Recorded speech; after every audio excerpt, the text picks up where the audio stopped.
णमोजनाणम। बहुत सारे लोग एक प्रश्न बार बार हमसे पूछ रहे हैं जो कि आपकी दुकान से संबंधित है, व्यवसाय से संबंधित है। प्रश्न है कि हम अपने दुकान में मंदिर बना सकते हैं या नहीं बना सकते हैं।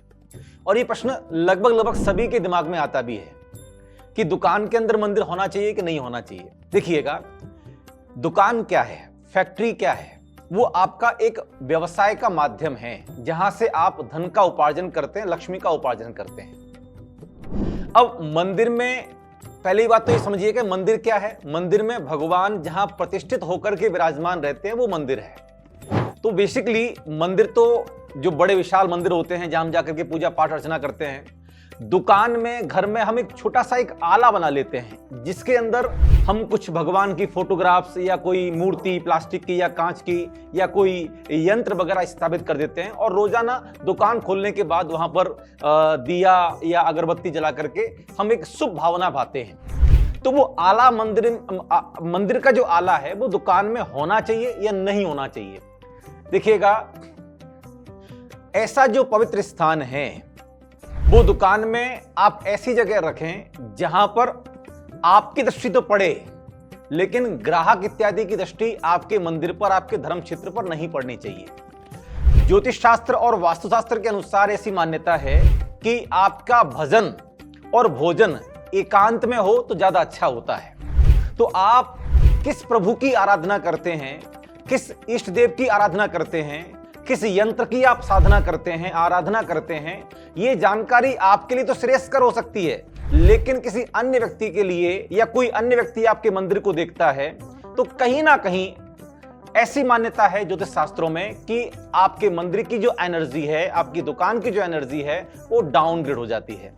तो पहला ऑप्शन तो ये है कि अगर आप अपने दुकान में या व्यवसायिक प्रतिष्ठान में आप कोई ऐसा स्थान बनाना चाहते हैं जहां पर आप रोजाना सुबह दिया अगरबत्ती जलाएं, तो वो स्थान एकांत में होना चाहिए। ऐसे स्थान पर होना चाहिए जहां पर घुसते ही, प्रवेश करते ही किसी भी ग्राहक की दृष्टि न पड़े, पहली बात।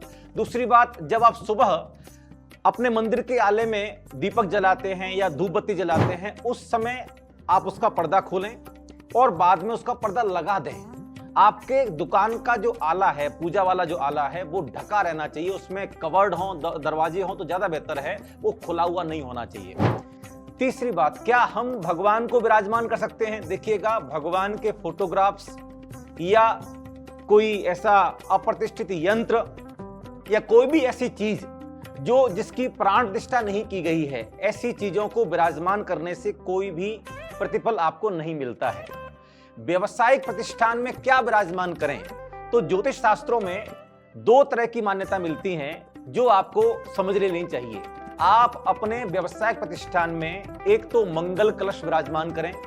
मंगल कलश में कुछ मांगलिक सामग्री रखी जाती है, जैसे सिद्धार्थ है, जिसे हम पीली सरसों कहते हैं, सफेद सरसों है, काली हल्दी है, श्याम हरिद्रा है, हल्दी की गांठें हैं और सुपारी है, कदली फल है, जायफल है, लवंग इत्यादि है, जाति पुष्प हैं। ये सारी की सारी सामग्री, नंद्यावर्त स्वस्तिक है और इसके अलावा पंचरत्न है, पंच धातु है। ये जो मांगलिक सामग्रियां हैं, इनको एक कलश के अंदर स्थापित किया जाता है और ऊपर से एकाक्षी श्रीफल के द्वारा उसका मुख मंडित किया जाता है। तो ऐसा मंगल कलश आप विराजमान कर सकते हैं। और दूसरा जो सामग्री है वो है श्री यंत्र। आप अपने व्यवसायिक प्रतिष्ठान में अपने नाम से और अपने व्यवसाय के नाम से प्राण प्रतिष्ठित किया हुआ श्री यंत्र विराजमान कर सकते हैं।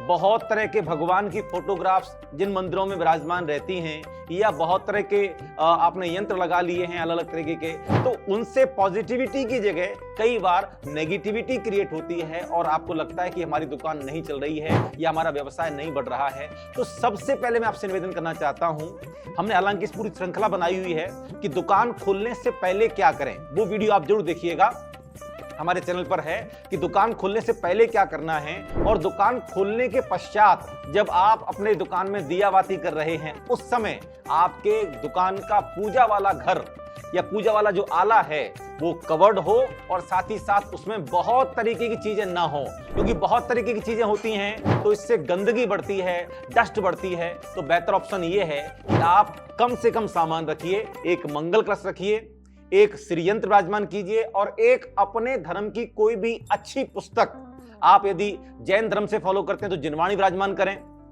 आप यदि हिंदू धर्म से हैं तो श्रीमद् भागवत गीता विराजमान करें। ये तो एक मंगल कलश, एक श्री यंत्र और एक अपने धर्म की इष्ट पुस्तक आप अपने दुकान के पूजा घर में रखिएगा और सुबह सुबह वहां पर शुद्ध गाय के घी का दीपक जलाइए, अपने इष्ट मंत्र की आराधना कीजिए, गणपति कुबेर के बीज मंत्र की आराधना कीजिए और तत्पश्चात जब दीपक आपका पूरा हो जाए तो वहां मंदिर का कवर लगा दीजिए या पर्दा लगा दीजिए, ताकि आने वाले ग्राहकों को, आगंतुकों को आपके दुकान के मंदिर का दर्शन न हो सके, उसकी ऊर्जा केवल आपको मिले। तो ये जानकारी बहुत महत्वपूर्ण है, ये जानकारी आपके लिए भी महत्वपूर्ण है और आपके अपनों के लिए भी महत्वपूर्ण है।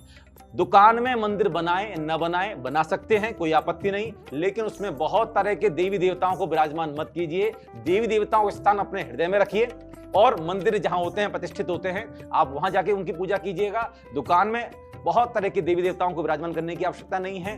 3 चीजें बहुत अच्छी हैं, आप अच्छे से साफ सफाई रखिएगा।